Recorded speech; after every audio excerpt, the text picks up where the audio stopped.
തൊഴിലാളി federation AITUC 17ാം സംസ്ഥാന സമ്മേളനത്തോടനുബന്ധിച്ച് സഖാവ് മീശാൻ നഗറായ കത്തേടം സഹകരണ ബാങ്ക് ഓഡിറ്റോറിയത്തിൽ വെച്ച് പ്രതിനിധി സമ്മേളനം നടന്നു. രാവിലെ 9-ന് രജിസ്ട്രേഷൻ, പതാക ഉയർത്തൽ, പുഷ്പാർച്ചന, രക്തസാക്ഷി പ്രമേയം എന്നിവ നടന്നു.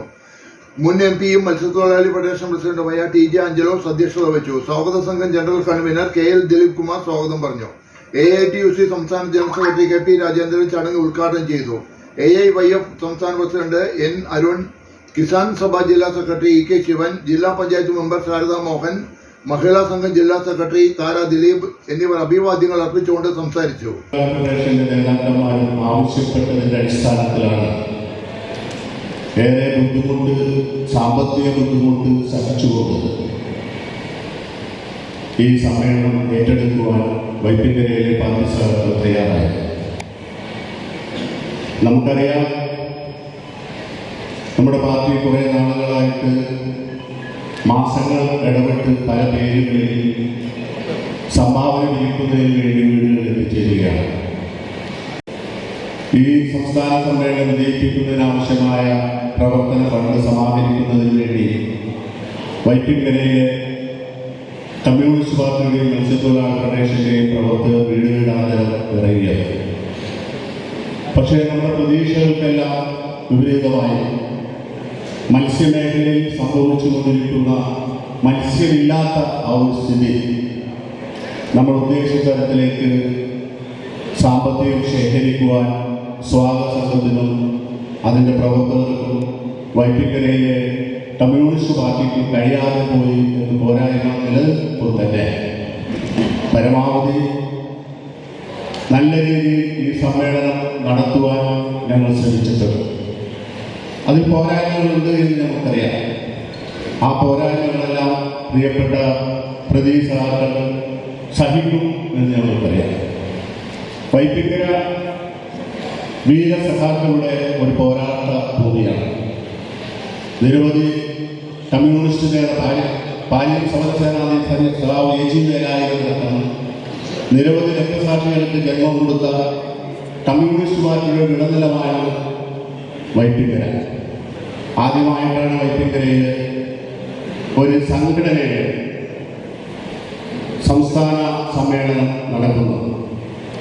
അത് വലിയ നല്ല രീതിയിൽ സംഘടിപ്പിക്കുവാൻ വൈപ്പിൻകരയിലെ കമ്മ്യൂണിസ്റ്റ് പാർട്ടിയുടെയും AITUCയുടെ പ്രവർത്തകർ പരമാവധി ശ്രമിച്ചിട്ടുണ്ട്. അതിൽ വിജയിച്ചു എന്ന് തന്നെയാണ് ഞങ്ങൾ പ്രതീക്ഷിക്കുന്നത്. കമ്മ്യൂണിസ്റ്റ് പാർട്ടിയുടെ മുൻ ജില്ലാ സെക്രട്ടറിയുമായ സഖാവ് P രാജുവിനെ ഈ യോഗത്തിലേക്ക് സഹർഷം സ്വാഗതം ചെയ്യുന്നു. കമ്മ്യൂണിസ്റ്റ് പാർട്ടിയുടെ ജില്ലാ സെക്രട്ടറി സഖാവ് KM ദിനകരൻ ഈ യോഗത്തിലേക്ക്. പിന്നീട് നമ്മൾ കേരളത്തിലെ കടലോര മേഖലയിലും ഉൾനാടൻ മേഖലയിലും നടത്തിയ അതിശക്തമായ പ്രക്ഷോഭത്തിൻ്റെയും അതേപോലെ തന്നെ നിരന്തരമായ സംഘടനാ പ്രവർത്തനത്തിൻ്റെയും റിപ്പോർട്ട് ജനറൽ സെക്രട്ടറി നിങ്ങളുടെ മുന്നിൽ. അതിനകത്ത് 2021 മാർച്ച് 6 ബ്ലൂ എക്കോണമി മേഖലയ്ക്കെതിരെയുള്ള നമ്മുടെ പ്രക്ഷോഭം സംസ്ഥാനത്ത് 82 കേന്ദ്രങ്ങളിൽ നടന്നതിൻ്റെ വിശദാംശങ്ങളാണ് തോന്നുന്നത്. ഇതിപ്പോൾ 2025 കോവിഡിൻ്റെ നാളുകളിൽ ലോകമാകെ അടച്ചിട്ടപ്പെട്ട ആ കാലഘട്ടത്തിലാണ് മത്സ്യമേഖലയ്ക്കെതിരായ ഒരു യുദ്ധപ്രഖ്യാപനമുള്ള തരത്തിൽ ആ മേഖലയൊക്കെ അവതരിപ്പിച്ചു. ഞാൻ ഇന്നലെ പൊതുസമ്മേളനത്തിൽ പറഞ്ഞു, ശാസ്ത്ര ലോകവുമായി ബന്ധപ്പെട്ടുകൊണ്ട് വേണം അതിൻ്റെ നിഗമനങ്ങൾ എത്തിച്ചേരാൻ. നമുക്ക് കടലുമായി ബന്ധപ്പെട്ട അറിവുകൾ മാത്രമാണ്. അത്തരം ആളുകളെ സമീപിച്ചപ്പോൾ ഇത് വായിച്ചു തീരുന്നതിന് വേണ്ടി മാസങ്ങൾ എടുത്തു. മണിക്കൂറുകൾ കൊണ്ട് വായിക്കാൻ കഴിയുന്നതല്ല, ആയിരക്കണക്കിന് പേജുകളാണ്. കോവിഡിൻ്റെ നാളുകളിലാണ് കർഷകർക്കെതിരെയുള്ള നിയമങ്ങൾ പാർലമെന്റിൽ കൊണ്ടുവന്നത് ലേബർ കോഡുകൾ, തൊഴിലാളി വർഗത്തിനെതിരായ ലേബർ കോഡുകൾ കൊണ്ടുവന്നത്. ആ കൂട്ടത്തിൽ തന്നെയാണ് ഗവൺമെന്റ് നയരേഖയെ അവതരിപ്പിച്ചത്. 4 പേര് ഒന്നിച്ചു ചേരാൻ പാടില്ല എന്ന് ലോകമാകെ വിലക്കിയ ആ കാലഘട്ടത്തിൽ 400-ലധികം പേരെ വിളിച്ചു ചേർത്താണ് പാർലമെന്റ് ഈ കാര്യങ്ങളൊക്കെ മുന്നോട്ട് പോകുന്നത്. നമ്മളുമായി ബന്ധപ്പെട്ട ശാസ്ത്ര മേഖലയിലുള്ള ആളുകൾ ഓൺലൈനായി പങ്കെടുപ്പിച്ച് എല്ലാ വിഷയങ്ങളും നല്ലതുപോലെ ചർച്ച ചെയ്ത് നമ്മുടെ ബദൽ നിർദ്ദേശങ്ങൾ ഗവൺമെൻറ് സമർപ്പിച്ചുകൊണ്ടാണ് നമ്മൾ ആ പ്രക്ഷോഭം ആരംഭിച്ചത്. ഞാൻ ആവർത്തിക്കുന്നത് 2021 നമ്മളുടേതുപോലെ മറ്റൊരു സംഘടന ഈ വിഷയം ഏറ്റെടുക്കാൻ തയ്യാറായി. ഇപ്പം 2025 ആയപ്പോൾ പുലി വരുന്നേ എന്ന് പറഞ്ഞ സ്ഥിതിയിൽ പുലി വന്നു കഴിഞ്ഞു എന്ന് പറഞ്ഞു. കഴിഞ്ഞ ആഴ്ചയിൽ എറണാകുളത്ത് സ്വകാര്യ ഹോട്ടലിന് മുമ്പിൽ നമ്മളോടൊപ്പം ചേർക്കാവുന്ന മത്സ്യത്തൊഴിലാളി സംഘടനകളെ ചേർത്തുകൊണ്ട് എല്ലാവരും ഒന്നിച്ചു വരണം എന്നതായിരുന്നു നമ്മുടെ ആഗ്രഹം. എന്നാൽ നമ്മളോടൊപ്പം ചേർക്കാവുന്ന താല്പര്യം കാണിച്ച എല്ലാ സംഘടനകളെയും ചേർത്തുകൊണ്ട് നമ്മുടെ പ്രതിഷേധം അവിടെ പ്രകടിപ്പിക്കുകയാണ്. റോഡ് ഷോ എന്നുള്ള പേരിൽ കടൽ ഖനനത്തിന് താല്പര്യമുള്ള ആളുകളെ അവിടെ വിളിച്ചു വരുത്തി കരയിൽ ഖനനം നടത്തുന്നത് പോലെ കടലിൽ ഖനനം നടത്താൻ അതിനാവശ്യമായ യന്ത്ര സാമഗ്രികളുള്ളവ നമ്മുടെ കേരളത്തിലോ അല്ലെങ്കിൽ നാട്ടുപുറത്തോ അത്തരം കോൺട്രാക്ടർമാരില്ല, അവർക്കത് കഴിയില്ല എന്നുള്ളത് എല്ലാവർക്കും അറിയാം. പക്ഷെ അതിന് മറയാക്കിക്കൊണ്ട് കോർപ്പറേറ്റുകൾക്ക് കടലിൽ കടന്നു വരാൻ വേണ്ടിയുള്ള അവസരം ഉണ്ടാകുന്നത്. വളരെയേറെ പരിപാടികളിലൊക്കെ പങ്കെടുക്കുന്ന സഹാബിയും ആളുകളുടെയും ഇത്രയും നന്നായി, ഇത്രയും ചിട്ടയായ ഏറ്റവും ആവേശകരമായ പ്രകടനമാണ് ഇവിടെ നടന്നത്. ആ പ്രകടനത്തിൽ പങ്കെടുക്കാൻ എനിക്ക് അവസരം കിട്ടി. അത്രയും നല്ല രീതിയിൽ സംഘടിപ്പിക്കാൻ നല്ല പ്രവർത്തനങ്ങൾ നടത്തിയ ഫെഡറേഷൻ നേതൃത്വവും നമ്മുടെ യൂണിയൻ്റെ ജില്ലാ നേതൃത്വവും വിശിഷ്യ വൈപ്പിയിലെ സ്വാഗത സംഘവും ഇവിടെയുള്ള സഹായങ്ങൾ നടത്തിയ നല്ല പ്രവർത്തനം. പാർട്ടി മണ്ഡല സെക്രട്ടറി കൂടിയാണ് സഹായിക്കുന്നത്. ഈ നല്ല വലിയ സൊസൈറ്റിയുടെ സർവീസ് സംഘത്തിൻ്റെ കഴിഞ്ഞ 15 വർഷമായി ദിലീപാണ് പ്രസിഡന്റ്. അപ്പോൾ നല്ല സൗകര്യങ്ങളുണ്ട്. 5 വർഷമായി നമ്മുടെ സമ്മേളനം എനിക്ക് അനന്യമായി കഴിഞ്ഞ മാസം കരുന്നപ്പള്ളിയിൽ നടത്തിയാണ്. ജനറൽ സെക്രട്ടറി മുതൽ കൃത്യം 60 മാസം ഈ 60 മാസം സംഘടനയെ സംബന്ധിച്ച് വളരെ പ്രധാനപ്പെട്ട കാലയളവാണ്. ആൻഡ്രോ സന്ദേശ പ്രസംഗത്തിൽ അതിലെ പ്രധാനപ്പെട്ട കാര്യങ്ങളുണ്ട്. ഈ റിപ്പോർട്ടിൽ അതിൻ്റെയൊക്കെ ചുരുക്കമായി ഒരു സംഘടനയെ സംബന്ധിച്ച് പ്രധാനപ്പെട്ട കാര്യങ്ങളാണ്. 1, സംഘടനാ പ്രവർത്തനം. 2, നമ്മൾ ഏറ്റെടുക്കുന്ന തൊഴിലാളികളുടെ വിവിധ വിഷയങ്ങളുമായി ബന്ധപ്പെട്ട ക്യാമ്പയിൻ. പൊതുവിഷയങ്ങൾ പഠിക്കാനും അതിൻ്റെ ക്യാമ്പയിനുകൾ ഡിമാൻഡ്സും ഒക്കെ നടത്തിയ നല്ല ശ്രമം. ഈ 2-3 കാര്യങ്ങളിൽ കേരള സ്റ്റേറ്റ് മത്സ്യത്തൊഴിലാളി ഫെഡറേഷൻ ഏറ്റവും നന്നായി പ്രവർത്തിച്ചു എന്നതാണ് ഇതിൽ നമ്മുടെ കഴിഞ്ഞ പ്രവർത്തന അനുഭവം. ഈ ഒരു സാഹചര്യത്തിൽ അതൊക്കെ ചർച്ച ചെയ്യുമ്പോൾ അതൊക്കെ നല്ലവണ്ണം റിപ്പോർട്ട് ചർച്ച ചെയ്യുന്നു. അതിൻ്റെ കാര്യങ്ങളിലൂടെ ഉയർത്തും വിതരിക്കുന്നത് വിഷയങ്ങൾ പഠിക്കുക എന്നതുകൂടാണ് പ്രധാനപ്പെട്ടത്. നമുക്കറിയാത്ത, നമുക്ക് മനസ്സിലാക്കാൻ കഴിയാത്ത പല കാര്യങ്ങളും ഉണ്ട്. പ്രത്യേകിച്ച് കായലുമായി ബന്ധപ്പെട്ടത്. ഇന്നലെ പാർട്ടി സെക്രട്ടറി ഉദ്ഘാടന പ്രസംഗത്തിൽ ആ കാര്യം ചൂണ്ടിക്കാണിച്ചു. കാലാവസ്ഥ വ്യതിയാനം, കടലിലുണ്ടാകുന്ന ഒരുപാട് പ്രവാസികൾ, വളരെ അപകടകരമായ രീതിയിൽ ഉണ്ടാകുന്ന തീരപ്രദേശ ഇടങ്ങളിൽ ഉണ്ടാകുന്ന ഭീതിയും ഒരു ഇതിനേക്കാളൊപ്പം അല്ലെങ്കിൽ ഇതിനേക്കാൾ ഉപരിയായി തൊഴിൽ നഷ്ടപ്പെടുന്ന സാധ്യത. ഇതെല്ലാം കൂടുതൽ കൂടുതൽ പഠിച്ച് കാര്യങ്ങൾ മനസ്സിലാക്കി അത് ഗവൺമെൻറ്റിൻ്റെ മുമ്പിൽ ബന്ധപ്പെട്ട മുമ്പിൽ പറയുമ്പോഴാണ് നമ്മൾ കൂടുതൽ ശ്രമിക്കുന്നത്. ആ കാര്യത്തിൽ ഏത് സംഘടനകളാണ് മറ്റേത് മേഖലയിലുള്ള സംഘടനകളാണ് ഏറ്റവും മുന്നിലാണ് തൊഴിലാളി ഫെഡറേഷൻ.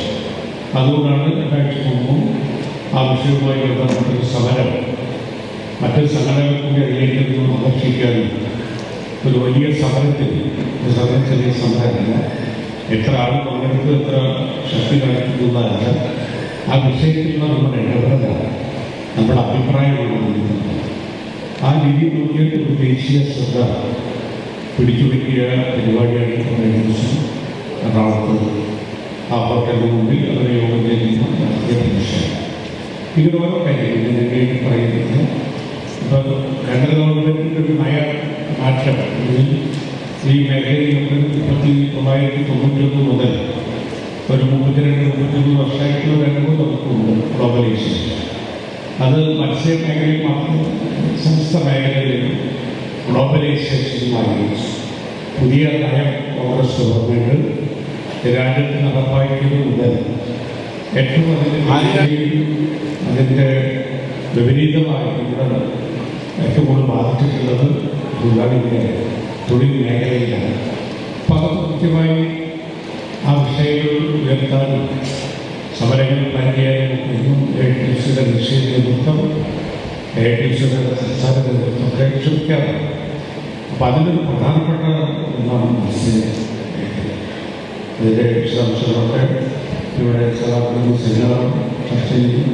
ഇതെല്ലാം പ്രസിദ്ധീകരിച്ച സപ്ലിമെൻ്റിൽ നല്ല ലേഖനങ്ങൾ നമ്മുടെ ഈ സഭാക്കൾ എല്ലാം നിർമ്മിച്ചത് ഞാനിതിൻ്റെ രാത്രിയിലെല്ലാം പറഞ്ഞു. എല്ലാ ലേഖനങ്ങൾ ഇവർ വായിക്കണമെന്നുകൊണ്ടാണ് ഞാൻ പറയുന്നത്. അത് കൂടുതൽ കാര്യങ്ങൾ പഠിക്കാൻ മനസ്സിലാക്കാൻ ഞാൻ ലഭിക്കും. ഏറ്റവും ലേറ്റസ്റ്റായിട്ടുള്ള കാര്യങ്ങൾ ലഭിക്കും.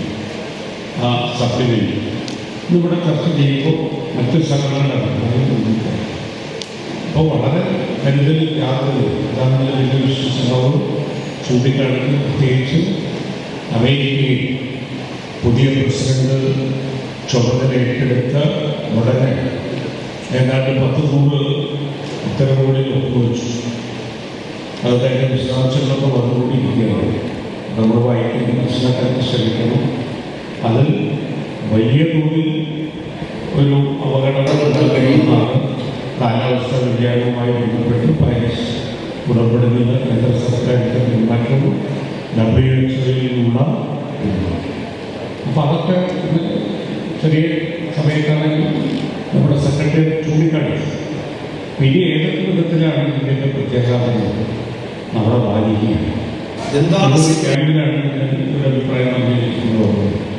ഇന്ത്യൻ പ്രദേശത്ത് 2 വർഷം MLA ആയി മന്ത്രി എന്ന നിലയിൽ കൂടുതൽ കടലുള്ള മേഖലയിൽ വിഷയങ്ങൾ പഠിക്കാനും മനസ്സിലാക്കാനും കഴിഞ്ഞ വ്യക്തികളാണ്. മാത്രമല്ല സുനാമി ദുരിതാശ്വാസം നമ്മൾ 5 വർഷം ചുമതല തീരപ്രദേശത്തെടുത്തപ്പോൾ ആ 5 വർഷവും കൂടുതൽ സമയം ചെലവഴിച്ചത് കടലോര മേഖലയിലുള്ള വിവിധങ്ങളായ വിഷയങ്ങളിലാണ്. കുറെ മനസ്സിലാക്കാൻ കഴിഞ്ഞിട്ടുണ്ട്.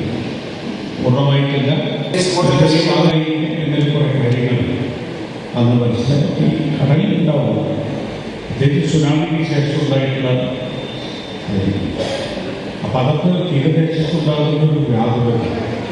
അപ്പം മത്സ്യം കിട്ടുന്നില്ല, നമ്മുടെ വരുമാനം കുറഞ്ഞു പോകുന്നു, തൊഴിലിനെ ബാധിച്ചു, അതൊക്കെ വിഷയം. അതോടൊപ്പം തന്നെ അപകടകരമായ വിധത്തിൽ കടലിലോട്ട് താമസിക്കുന്നവർക്കൊക്കെ ഉണ്ടാകുന്ന പുതിയ സാധ്യത. അതുകൊണ്ടാണ് നമ്മൾ തന്നെയാണ് ഒരു മുദ്രാവാക്യം മുന്നോട്ട് വച്ചത്. തൊഴിൽ നഷ്ടപ്പെടുമ്പോൾ അത് കോമ്പൻസേറ്റ് ചെയ്യും. ഗവൺമെൻറ് പറയും തൊഴിലാളികളും ട്രേഡ് യൂണിയനുകളും കർഷക സംഘടനകളെല്ലാം ചേർന്ന് പണിമുടക്കിലേക്ക് പോകും. അതിന് തയ്യാറെടുക്കുകയാണ്. അപ്പോൾ ആ സന്ദർഭത്തിൽ ഈ ലേബർ കോഡുകൾ ഏപ്രിൽ മാസം മുതൽ നടപ്പിലാക്കുക. ഏപ്രിൽ 1 ഇപ്പം ജനുവരി അവസാനമായി 2 മാസം കഴിഞ്ഞാൽ ലേബർ കോഡുകൾ ഇന്ത്യയിൽ നടപ്പിലാക്കും. അതുണ്ടാക്കുന്ന കൂടുതൽ നമുക്ക് ഈ ചർച്ച ചെയ്യാൻ അവസരങ്ങളുണ്ട്. അപ്പം അത്തരം സാഹചര്യത്തിൽ വേതന കൂടുതലൊന്നും വെട്ടിക്കുറയ്ക്കാൻ മാത്രമല്ല, ജോലി സമയം ഇന്നുള്ളത് ഏതാണ്ട് ഇരട്ടിയാക്കുകയാണ്. ബംഗാളിലും അതുപോലെ ത്രിപുരയിലും ഇടതുപക്ഷ ജനാധിപത്യ മുന്നണി സർക്കാരില്ല. രാജ്യത്തെ മിക്കവാറും സംസ്ഥാനങ്ങളിൽ മുഴുവൻ കോൺഗ്രസിന്റെ കുറച്ച് സ്റ്റേറ്റുകളിൽ BJPയും മറ്റു ചില പ്രാദേശിക പാർട്ടികളും ഭരിക്കുകയാണ്. ഇടതുപക്ഷ പാർട്ടികളുടെ പാർലമെന്റിൽ അംഗസംഖ്യ വളരെ വളരെ കുറഞ്ഞു വരികയാണ്, കൂടുകയല്ല, കുറഞ്ഞു വരികയാണ്. അത് നയമാണ്. ലോക മുതലാളിത്തത്തിന്റെ കോർപ്പറേറ്റ് ഭരണാധികാരികളുടെ ചങ്ങാത്ത മുതലാളിത്തം ഏറ്റവും ശക്തിപ്പെട്ട ഒരു കാലഘട്ടത്തിൽ ഭരണത്തിൽ ഏറ്റവും സ്വാധീനം ചെലുത്തുന്നത് ഈ കോർപ്പറേറ്റുകളും അവരോടൊപ്പം നിൽക്കുന്ന അവരുടേതായ രാഷ്ട്രീയ ചില ഭരണ സഖ്യങ്ങളാണ്. അപ്പം അവർ നമ്മളെ തകർക്കാൻ കേരളത്തിൽ ഇടതുപക്ഷ ജനാധിപത്യ മുന്നണിയെ 57 കമ്മ്യൂണിസ്റ്റ് ഗവൺമെന്റിന്റെ CA ഉപയോഗപ്പെടുത്തി എങ്ങനെ തകർത്തു കളഞ്ഞു, അല്ലെങ്കിൽ കോൺഗ്രസ് ഗവൺമെന്റ് പിരിച്ചുവിട്ടു. അതിന് ഏതാണ്ട് അങ്ങനെ കേരളത്തിൽ ഇടതുപക്ഷ ജനാധിപത്യ മുന്നണി അങ്ങനെ മുന്നോട്ട് പോകാൻ ഈ കോർപ്പറേറ്റുകളും ഈ ചങ്ങാത്ത മുതലാളിത്ത ഭരണകൂട പുതിയ കൂട്ടുകെട്ട് അനുവദിക്കില്ല. സമ്മേളനം ഉദ്ഘാടനം ചെയ്ത AITUCയുടെ സംസ്ഥാന ജനറൽ സെക്രട്ടറി സഖാവ് KP രാജേന്ദ്രൻ, കമ്മ്യൂണിസ്റ്റ് പാർട്ടിയുടെ സംസ്ഥാന എക്സിക്യൂട്ടീവ് അംഗവും AITUC സംസ്ഥാന ഭാരവാഹിയായിട്ടുള്ള സഖാവ് KK അഷ്റഫ് ഉൾപ്പെടെ അധ്യക്ഷവേദിയിൽ ഉപവിഷ്ടരായിട്ടുള്ള പ്രിയപ്പെട്ട സഖാക്കളെ, പ്രതിനിധി സഖാക്കളെ, മത്സ്യത്തൊഴിലാളി ഫെഡറേഷൻ്റെ സംസ്ഥാന സമ്മേളനം എറണാകുളം ജില്ലയിലെ വൈപ്പിനിൽ വെച്ച് നടത്താൻ മത്സ്യത്തൊഴിലാളി ഫെഡറേഷൻ്റെ സംസ്ഥാന കമ്മിറ്റി ആവശ്യപ്പെട്ടപ്പോൾ സമ്മേളനം നടന്നപ്പോൾ ആ അഭിപ്രായം അല്ലെങ്കിൽ ആ ആവശ്യം എറണാകുളത്ത് സ്വീകരിക്കുകയാണ് ചെയ്തത്. പരിമിതമായിട്ടുള്ള സൗകര്യങ്ങളെല്ലാം പ്രയോജനപ്പെടുത്തിക്കൊണ്ട് നല്ലൊരു സമ്മേളനം വൈപ്പിൻകരയിൽ നമുക്ക് സംഘടിപ്പിക്കാൻ കഴിയുമെന്ന പൂർണ്ണമായ വിശ്വാസത്തിൻ്റെ അടിസ്ഥാനത്തിലാണ് ഏറ്റെടുത്തത്. വൈപ്പിൻകരയിലെ കമ്മ്യൂണിസ്റ്റ് പാർട്ടി, AITUC, വർഗ ബഹുജന പ്രസ്ഥാനങ്ങളുമെല്ലാം കൈകോർത്ത് പിടിച്ചുകൊണ്ടാണ് ഈ പ്രവർത്തനങ്ങൾ ഇവിടെ വരെ എത്തിച്ചത്. ഇതിൻ്റെ ഭാഗമായി നിരവധി പരിപാടികൾ ഈ മണ്ഡലത്തിലും ജില്ലയിലും സംഘടിപ്പിച്ചു. മത്സ്യമേഖല നേരിടുന്ന വളരെ ഗൗരവമേറിയ പ്രശ്നം നമ്മുടെ സമ്മേളനം ചർച്ച ചെയ്യപ്പെടും. 5 വർഷങ്ങൾക്ക് മുമ്പ് ചേർന്ന സംസ്ഥാന സമ്മേളനം തയ്യാറാക്കിയ പ്രവർത്തന പരിപാടിയുടെ ഭാഗമായി നമ്മുടെ തൊഴിലിടങ്ങൾ കുറഞ്ഞു വരുന്നു. ഉള്ളിടത്ത് ഒട്ടനവധി പ്രശ്നങ്ങളെ, പരിസ്ഥിതി പ്രശ്നങ്ങളെ ഉൾപ്പെടെ നേരിടേണ്ടി വരുന്നു. കാലാവസ്ഥാ വ്യതിയാനത്തിലൂടെ വലിയ തോതിലുള്ള പ്രതിസന്ധികൾ മത്സ്യമേഖല അഭിമുഖീകരിച്ചുകൊണ്ടിരിക്കുക. അതിന് ബന്ധപ്പെട്ട അധികാരികളുടെ ഭാഗത്തു നിന്നും പരിഹരിക്കാൻ ആവശ്യമായിട്ടുള്ള ഇടപെടലുണ്ടാകുന്നതിന് വേണ്ടിയിട്ടുള്ള നിവേദനങ്ങളും നിരന്തരമായ പ്രക്ഷോഭം സംഘടിപ്പിച്ച് മത്സ്യത്തൊഴിലാളി ഫെഡറേഷൻ AITUCക്ക് ബഹുദൂരം മുന്നോട്ട് പോകാൻ കഴിഞ്ഞു. ആ പ്രവർത്തനം നടത്തുവാൻ സാമൂഹ്യ പ്രശ്നങ്ങളിലടക്കം ഇടപെടുന്ന മഹത്തായ പ്രസ്ഥാനത്തിന് ഭാവുകതയും വൈദ്യുതിയിലെ ഈ സമ്മേളനം ഒരു അവിസ്മരണീയമായി മാറണം എന്ന് ഞാൻ പ്രത്യേകിക്കുകയാണ്. പ്രത്യേകിച്ചും ഇവിടെ സ്വാഗത പ്രസംഗത്തിൽ സ്വാഗത സംഘത്തിൻ്റെ കൺവീനർ പാർട്ടിയുടെ മനസ്സിൽ സൂചിപ്പിച്ചതുപോലെ വൈപ്പിൻ കരയുടെ മണ്ണിലേക്ക് ഒരു സംസ്ഥാന സമ്മേളനം എത്തുമ്പോൾ എല്ലാ പരിമിതികൾക്കുള്ളിൽ നിന്നുകൊണ്ട് ഈ സ്വാതന്ത്ര്യം നടത്തിയ ഏറ്റവും ശ്രദ്ധേയമായ മാതൃകാപരമായ പ്രവർത്തനത്തിൻ്റെ റിസൾട്ടാണ് ഇന്നത്തെ റാലിയും സമ്മേളനത്തിൽ കാണാൻ സാധിച്ചത്.